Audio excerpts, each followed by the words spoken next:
basket and mat weaving are among the oldest and most diverse forms of craft work that use plant materials, and there is no known ethno-linguistic group in the world that has no mat and basket tradition.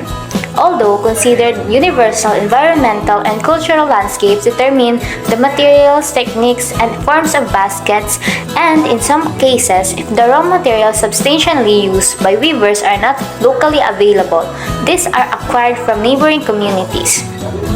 Basket and mat production entails specific skills and knowledge, such as selecting and preparing the raw materials, understanding their different properties, and an adept coordination between cognition, hands, foot, and mouth, along with the use of basic to specific tools, such as knife or bolo and awl. Basketry knowledge also has significant links to other important themes such as trade routes, exchanges and adoption and transmission of new technological knowledge, skills and techniques, as well as ecological resource sustainability, particularly today.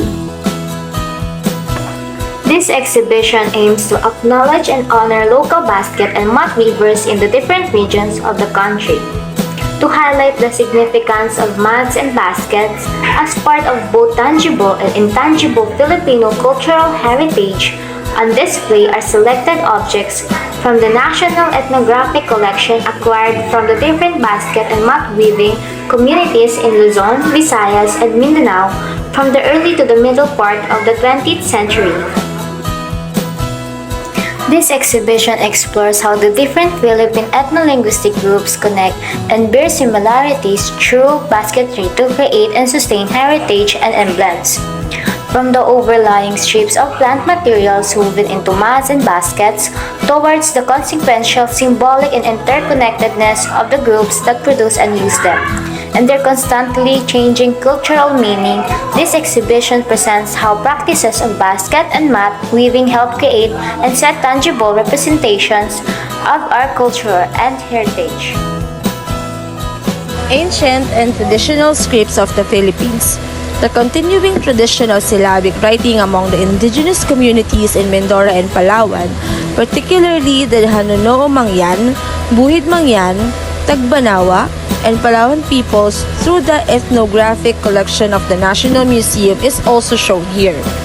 Amulets and talismans bearing Baybayin scripts and Latin words used by millenarian movements, particularly in the Tagalog region near Banahaw, also manifest the continuity of the script and the enduring practice of including words symbolized in old writing, conveying belief core indigenous powers.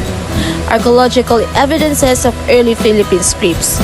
Prehistoric and pre-Hispanic evidences of Philippine script have been recovered from the archaeological record and from accidental finds. The National Museum has 6 in its collection found in Laguna, Butuan, Batangas, Masbate, and Manila. The Laguna copper plate, Calatagan pot, and Butuan paleograph were declared as national cultural treasures and city.